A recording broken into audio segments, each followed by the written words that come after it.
On continue avec les graphiques. Si vous vous souvenez bien, dans la partie précédente, on avait vu ce graphique-ci, donc qui montrait que l'effet pays se marquait aussi bien au niveau de l'équité catégorielle, où on voit que la pente de la Finlande en bleu est moins forte que celle de la Fédération Wallonie-Bruxelles, mais aussi en termes de performance, puisqu'on voit que la majorité des points bleus, même à indice socio-économique équivalent, sont au-dessus dans le graphique. Et donc cette fois-ci, ce qu'on va faire, c'est qu'on va reprendre exactement ce même graphique sur lequel on avait en rouge la Fédération Wallonie-Bruxelles et en bleu la Finlande. Et on va venir le comparer avec un graphique équivalent, mais cette fois-ci en 2018. Donc on a toujours la Finlande en bleu, la Belgique en rouge. Et donc là, quand même, bonne nouvelle. Donc au niveau de la Finlande, il n'y a pas grand-chose qui a bougé. Par contre, on constate que la pente en Belgique a diminué. Donc quand on regarde bien, on voit que la pente est moins forte. On a des résultats qui commencent à se rapprocher un petit peu plus de la Finlande, même s'il reste encore du chemin à parcourir. Quel est l'intérêt de cette comparaison? Beh, c'est de montrer aussi que les effets de pays, c'est pas forcément quelque chose de stable dans le temps, puisque, on voit qu'entre 2000 et 2018, il y a quand même eu pas mal de changements, heu, en Fédération Wallonie-Bruxelles, quand on regarde en termes de résultats. Alors ensuite, sur ce graphique-ci, on voit l'évolution entre les scores de lecture en Belgique francophone en 2000, donc ils sont représentés en rouge, et ceux toujours en Belgique francophone, mais cette fois-ci en 2018, qui sont représentés en bleu. Donc on ne compare plus, la Belgique à un autre pays comme la Finlande dans le graphique précédent. On compare la Belgique à elle-même, mais vraiment à 2 moments différents. Comme ça, on voit vraiment bien, l'évolution de cette pente. On voit bien qu'elle a diminué. Donc la pente bleue est plus faible que la rouge et donc on a maintenant, enfin en 2018 en tout cas, on a plus d'égalitarisme catégoriel qu'en 2000. Cependant, on constate que c'est un mouvement de pivot. Donc c'est pas juste le bas de la pente qui se relève, on a aussi, donc on a un affaiblissement des scores dans les écoles à indice socio-économique élevé et on a une augmentation des scores dans les écoles à indice socio-économique faible.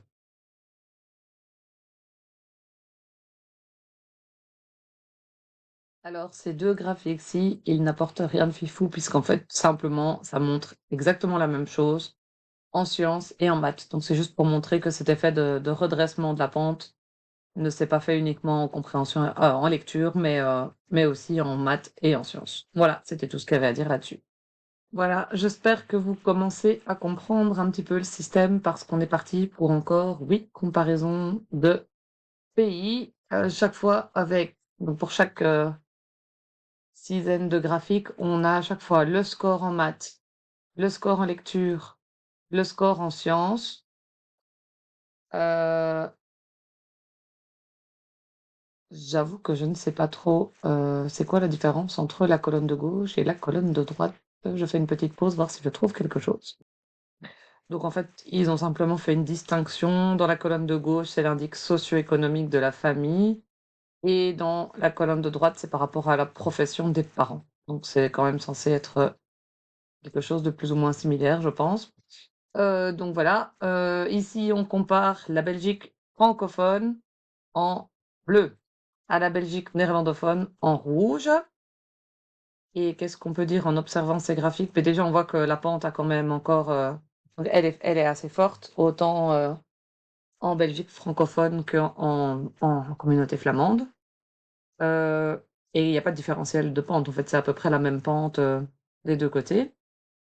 Heu Donc s'agissant de prédire le score, l'origine socio-économique sera aussi déterminante en Flandre qu'en Wallonie, et ce de manière relativement intense.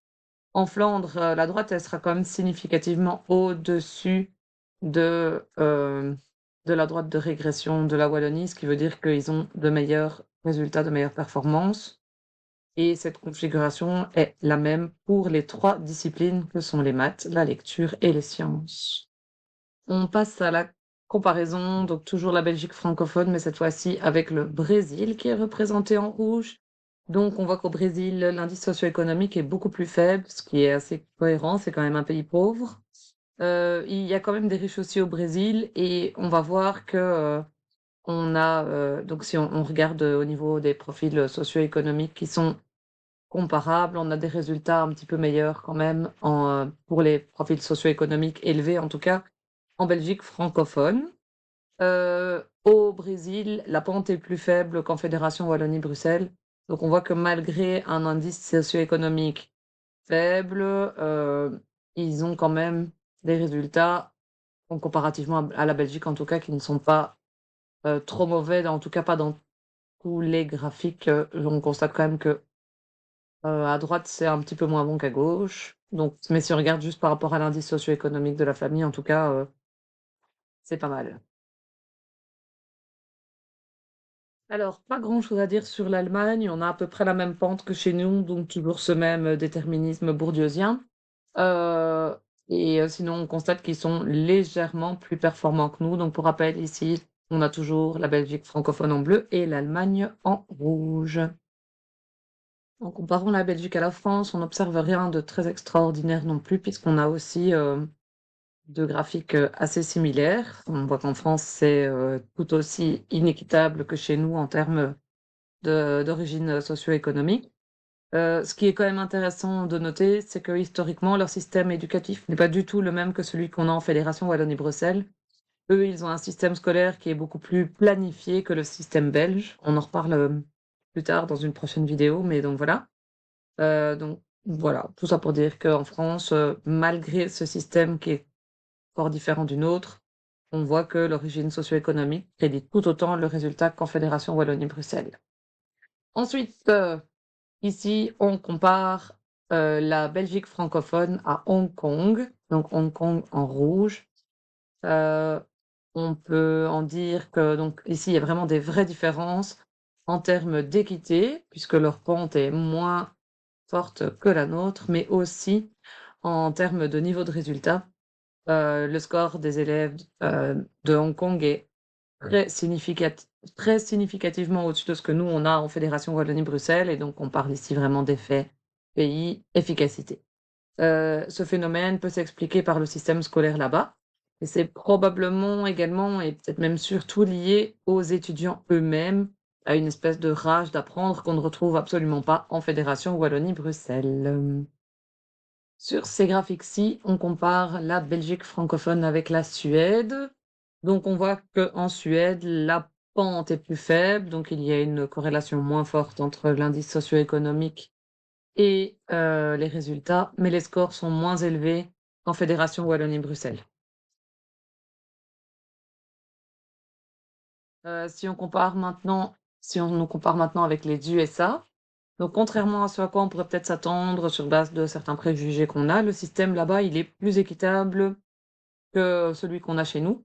Si vous regardez bien, on voit que la pente rouge est plus faible que la pente bleue, donc pente rouge pour les États-Unis, pente bleue pour la Belgique. Donc aux États-Unis, au risque de me répéter, bah, on constate qu'il y a moins de relations entre l'origine socio-économique et les résultats à 15 ans que ce qu'on a en Fédération Wallonie-Bruxelles. Enfin, on va comparer la Belgique cette fois-ci avec, le Vietnam, donc courage, c'est le dernier. Au Vietnam, on a donc c'est un pays qui est intrinsèquement plus pauvre que la Belgique, donc on voit que les ISE sont beaucoup plus faibles, on a beaucoup plus de points sur la gauche. Mais là où on s'est comparé, si on regarde par exemple, hop ça je crois qu'il y a moyen de zoomer. Ça ne s'écrase pas, c'est pas grave. Ah si, peut-être avec cet outil-ci et hop là, voilà. Si on regarde par exemple, si on veut rester dans cette colonne-ci, où là on est un petit peu, à indice socio-économique, équivalent, qu'est-ce qu'on va constater? Ben on voit que les résultats sont nettement supérieurs, heu, dans au Vietnam qu'en Fédération Wallonie-Bruxelles. Donc on a un effet qu'on va peut-être qualifier d'effet Asie, où on a une efficacité assez forte. Pour la petite histoire, il se raconte que quand PISA arrive au Vietnam, le parti communiste dit aux élèves les plus faibles de rester à la maison. Heu, aucune idée de si c'est vrai ou pas, mais c'est ce qui se raconte. Voilà. Pour les graphiques. On n'est pas encore au bout des 15 minutes, mais je propose quand même qu'on s'arrête là pour cette vidéo-ci. Comme ça, avec un petit peu de chance, j'arriverai à mettre dans une seule vidéo le point suivant où on va voir, le plan, le contrat et le quasi-marché et ce sera demain parce que je suis fatiguée.